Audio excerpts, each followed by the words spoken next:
अब सवाल ये है कि ये 4 घंटा में करने का डिसीजन अगर कोई लेगा कौन?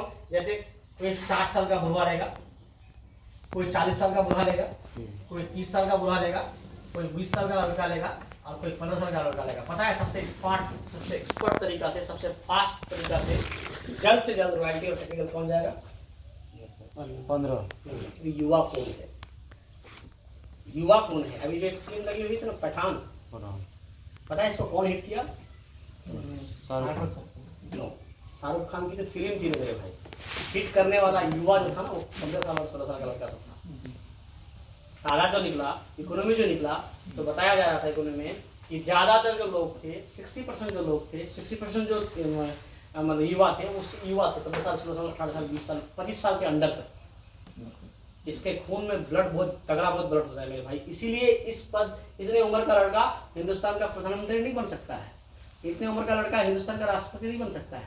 नहीं तो राष्ट्रपति जब बना, राष्ट्रपति के पास पावर होता है, देश का प्रथम पुरुष, और इसके पास पावर होता है प्रधानमंत्री के पास। कहीं दिमाग खोला, जोश आया तो राइट करवा देगा, मार दो, काट दो। इसलिए सहन शक्ति उसके अंदर में कम होता है, उत्तेजना पावर बहुत ज्यादा होता है, ठीक है, और एक्शन लेने की क्षमता ज्यादा होता है। तो मेरे भाई आप लोगों के लिए, आप युवा के लिए ये इंडस्ट्री आप लोग बहुत स्पीड में कर सकते हो। देखो फटफटिया भी यहाँ से ठाकुरगंज जा सकता है, यहाँ से मोटरसाइकिल भी जाएगा, रिक्शा भी जाएगा, साइकिल भी जाएगा, स्कॉर्पियो भी जाएगा। आप लोग स्कॉर्पियो हो, जो 60 साल वाला है ना वो ठेला है, वो रिक्शा है, जो 40 साल वाला है ना वो मोटरसाइकिल है। तो स्पीड आप लोगों में है। बस यही है कि आप लोगों का जो उम्र है इसको बोलते हैं टीनेज। इस उम्र में लड़का अक्सर गलत करता है, छौड़ीबाजी की तरफ ज्यादा जाएगा, फिल्मबाजी ज्यादा करेगा, फेसबुकबाजी ज्यादा करेगा। नहीं, अभी आपको कैरियर का डिसीजन अगर अभी आप सही उम्र में ले लेंगे तो मैं आपको विश्वास दिलाता हूँ कि समाज का सबसे बड़ा धनी आदमी आप होंगे। लेकिन कैरियर का डिसीजन कोई और आपका लेने वाला नहीं होगा। आप ये अगर ख्याल में हो कि मेरे गांव का मुखिया हमको आगे एक मोटिवेशन देगा कि आप अपने कैरियर के बारे में सोचो, अपने बारे में सोचो, आप कुछ बेटर करो, कभी नहीं सोचेगा। ना ही एमएलए सोचेगा, ना ही एमपी सोचेगा, ना ही आपका पड़ोसी सोचेगा, ना ही आपका माँ बाप सोचेगा। माँ बाप तो आपसे उम्मीद करके बैठा हुआ है, सोचेगा क्या कि मेरा लाल, मेरा हीरा कल लाखों टका कमाएगा तो हमको ला के देगा। इसका मतलब आपको अपने करियर के बारे में खुद से सोचना पड़ेगा। बात समझ में आ रही है? कोई सोचने वाला नहीं मेरे भाई। तो सोचो, मेरे 4 घंटा इस इंडस्ट्री में दो। ये बात मत बोलो कि सर अभी हम पढ़ाई कर रहे हैं, सर अभी हम ये कर रहे हैं। पढ़ाई करते हुए पोर्न मूवीज देखना अच्छा लगता है ना? पोर्न मूवीज समझते हो, गंदा गंदा फिल्म। फेसबुक चलाना तो अच्छा लगता है, वहां टाइम पास नहीं होता है क्या?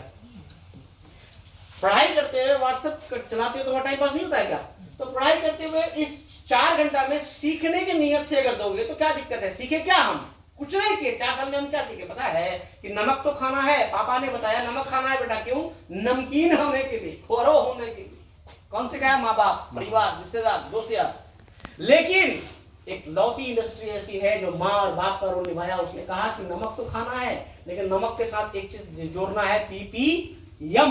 कितने पीपीएम का नमक खाना है आपको? कितने रिफाइन का नमक खाना है आपको? तब पता चला ट्रिपल रिफाइन का नमक खाना है। कितना पीपीएम बोलिए? कम से कम 16 पीपीएम का नमक खाना है। किसने बताया? एक लौती ऐसी इंडस्ट्री, इसने आरसीएम। तो मैंने सीखा ही ना। लेकिन सीखने की वजह से क्या हो गया? मारा गया। हल्दी तो खाना है, कौन सा हल्दी खाना है? जिस हल्दी के अंदर में उतनी कैपेसिटी हो जो टॉक्सिन को मार सके, जो अंदर के पॉइजन्स को मार सके, अंदर के जहर को मार सके। और वो हल्दी जो आप मार्केट में खा रहे हो, आज के डेट में जो ला रहे हो, उसमें मिलावट होता है। उसमें आपको भूसा मिल जाएगा, उसमें ईटा का गुंडी मिल जाएगा, उसमें अकाड़ी मिल जाएगा। और जो आप अपने घर में भी बनाते हो वो कितना डिग्री सेल्सियस पर गर्म करना चाहिए, कितने डिग्री सेल्सियस पर उसको जाकर के क्या करना चाहिए? बोलिए, सुखाना चाहिए। कितने डिग्री सेल्सियस पर उसको जाकर के क्या करना चाहिए? पीसना चाहिए। ये पता नहीं है। जब आप ऐसा करते हो तो उसको आप क्या कर देते हो? पूरी तरीके से मार देते हो और उसके अंदर में जो टॉक्सिन मारने की क्षमता है उसको खत्म कर देते हो मेरे भाई। इसलिए आपकी हल्दी में वो कुव्वत, वो ताकत नहीं है आज के डेट में, जिसके कारण से आपको छोटी छोटी बीमारियां तुरंत अटैक कर लेता है, तुरंत सर्दी पकड़ लेता है, तुरंत बुखार पकड़ लेता है, तुरंत और कुछ हो जाता है। कल के डेट में आप पीछे जाओ थोड़ा सा, कुछ साल पहले जाओ, बुढ़वा से बुढ़वा हो जाने के बाद भी बैर खा लेता था, बुढ़वा से बुढ़वा दही खा लेता था, बुढ़वा से बुढ़वा जाके नदी में नहा लेता था, लेकिन कुछ भी नहीं होता था। क्यों? कि उसके अंदर में जो टॉक्सिन मारने की क्षमता था वो जबरदस्त था। उस टाइम मिल नहीं था, मशीनें नहीं थी, और डायरेक्ट हल्दी को लाता था, सुखाने के बाद थोड़ा सा खुशका देने के बाद तुरंत सब्जी में डाल देता था, जिसके अंदर में उसकी इम्यूनिटी सिस्टम मजबूत रहता था और जिसके वजह से उसको बीमारियां नहीं होती थी। बात पकड़ आ रही है? ये चीज किसने सिखाया? आरसीएम। तेल तो खा रहे थे, माँ बाप ने सिखाया तेल खाना है सब्जी में। कौन सा तेल खाना है आज तक नहीं बताया। दुनिया में कई तरह के तेल पाया जाता है मेरे भाई, मूंगफली का तेल, गेंदा का तेल, तोरी का तेल, नारियल का तेल, उसके बाद पाम तेल, उसके बाद बहुत सारे तेल। लेकिन धन्य हो इस कंपनी का, इस माँ का, इस बाप का, इसने रोल निभाया। इसका नाम बोलिए आरसीएम का। जिन्होंने सिखाया कि आपको सबसे बेस्ट ऑयल, वर्ल्ड का सबसे बेस्ट तेल, जिसके खाने से कई बीमारियां आपको नहीं होगा, उस तेल का नाम क्या था? राइस ब्रांड ऑयल, जो चावल के खुस्से से बनता है, जो सिर्फ और सिर्फ मिलती है कहां पर? बोलिए आरसीएम इंडस्ट्री में। सिर्फ और सिर्फ हम क्यों बोले? आरसीएम इंडस्ट्री में राइस ब्रांड मार्केट में बिकती है, लेकिन सिर्फ और सिर्फ हम आरसीएम क्यों बोले? इंडस्ट्री क्यों बोले आरसीएम इंडस्ट्री? क्योंकि ये ट्रिपल रिफाइन के साथ दे रही है। बात पकड़ में आ रही है? ट्रिपल रिफाइन के साथ दे रही है। 3 एंटीऑक्सीडेंट है, टोकोट्रिनोल्स, टोकोफेरोल्स और ऑरिजिनोल, जो काम करता है आपके तेल में डालने की वजह से कई बीमारियां आपके शरीर के, जैसे डायबिटीज, जैसे गैस, जैसे हार्ट की बीमारी, मोतियाबिंद का समस्या, बाल झड़ने का समस्या, मासिक का समस्या, स्किन डिजीज का समस्या, इस तरह से कई 24-25 बीमारियों को आपके शरीर से क्या करता है? खत्म करता है ये तेल। जिस दिन से खाना शुरू किया उस दिन से परिवार की स्थिति सुधर गई। उसके बाद कभी जिंदगी में नहीं जानते थे सप्लीमेंट्री के बारे में, सप्लीमेंट के बारे में। जिस तरह से आप मिट्टी के भरोसे में क्या कर दोगे? आज की डेट में बोलो क्या कर दोगे? खेती कर लोगे तो जिस जगह में जिसका होता है किसी का 20 मन, आपका होगा 5 मन। क्यों होगा? क्योंकि मिट्टी के अंदर में वो ताकत नहीं रहा मेरे भाई। इसलिए ऊपर से क्या डालते हो पता है? सप्लीमेंट डालते हो, जिसको बोलते हैं यूरिया खाद, पोटाश डालते हो कि नहीं डालते हो? Same to same as it is मेरे इंसान के साथ भी है। जो खाते हो आप, जो खाते हो उसमें फुल्ली कार्बोहाइड्रेट नहीं मिल पाता है, या कार्बोहाइड्रेट मिलता भी तो ज्यादा खा लेते हो। प्रोटीन जितना खाना चाहिए उतना नहीं खा पाते हो, मिनरल जितना खाना चाहिए उतना नहीं खा पाते हो, फाइबर जितना खाना चाहिए उतना नहीं खा पाते हो, जिसकी वजह से आपके शरीर में तरह तरह की बीमारियां हो रही है। लेकिन थैंक्स टू आरसीएम, जिन्होंने कहा कि आपके खाने में वो वसा, वो आप नहीं रहा, वो शक्ति नहीं रहा, वो प्रोटीन नहीं मिल रहा है, इसके लिए आपको एक सप्लीमेंट खाना पड़ेगा जिसका नाम था क्या? न्यूट्रीचार्ज मैन के लिए, न्यूट्रीचार्ज वुमेन। क्या किए हम? सीखे ही तो। सप्लीमेंट तो मेरा बाप नहीं जानता था, मेरी माँ नहीं जानती थी, मेरे खानदान में कोई नहीं जानता था, लेकिन इसने सिखाया।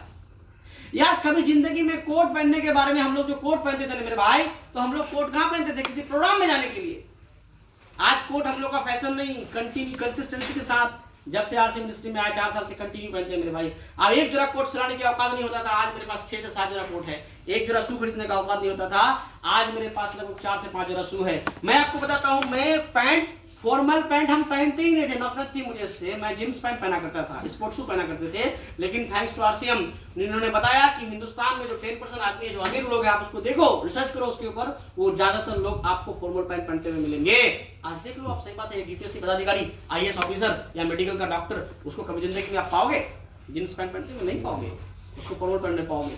टाई पहनने के बारे में कभी नहीं सोचे थे। टाई पहनते थे, स्कूल में पहनते थे, वो ऐसे रस्सी टाइप का टाई होता था, लेकिन यहाँ टाई पहनने सीख गए और पहनाने भी सीख गए। किसने सिखाया? यार ये ना, ये 3 वर्ड जो है ना, मेरी माँ, मेरे पापा, मेरे बाप, मेरे भाई, मेरे रिश्तेदार, मेरे मोटिवेटर, जितनी भी सारी चीजों का रोल निभाया यार। और सोचो इसके जनक, आहा, कितना मस्त खूबसूरत सोल होगा वो, कितना मस्त आत्मा होगा। एक बार दिल से ताली बजा दो यार किसी से। सोल है वो, जिन्होंने इस सिस्टम को जन्म दिया। इस पर शक, इस पर डाउट, इस पर शंका क्यों यार? कैसे, कौन जानते थे? आप लोग जानते थे जो चीज हम बोले चारों चीजों के बारे में? आटा खाना है। आटा क्या किए? गेहूं में निकाले और बोरा में भसे, वे भरने के बाद गए और मिल में हिया डाले और हिया निकाल लिए। अल्लाह के तरह खाए जा रहे हैं। और उसको चालने के बाद जो मेन चीज है, उसको क्या बोलते हैं? भूसी, उसको फेंक दिए, उसको मुर्गी को खिला दिए। ओ कमबख्ता, नॉनसेंस। तो इसलिए बोलते हैं ना मूर्खता। लेकिन टीसी छाबरा ने बताया, आरसीएम इंडस्ट्री ने बताया, आरसीएम जो माता पिता का रोल निभा रहा है उसने बताया कि आपको आटा तो खाना है, लेकिन फुल्ली फाइबर युक्त आटा खाना है। अगर फाइबर की कमी करोगे तो आपको न्यूट्रिएंट में दिक्कतें आएगी, पेट में प्रॉब्लम होगा। फाइबर की वजह से कई बीमारियां होती है।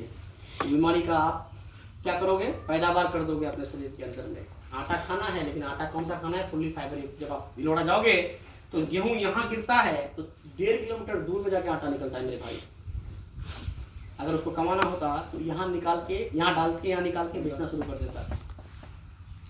चाय पत्ती खाना है, लेकिन कौन सी चाय पत्ती खानी है? विदाउट निकोटीन, जिसमें निकोटीन नहीं पाया जाता है। अगर निकोटीन युक्त चाय पत्ती खाओगे तो पेट में गैस बनेगा, पेट में कई तरह की बीमारियां होंगी, अल्सर होने का संभावना है, अल्सर से कैंसर होता है मेरे भाई।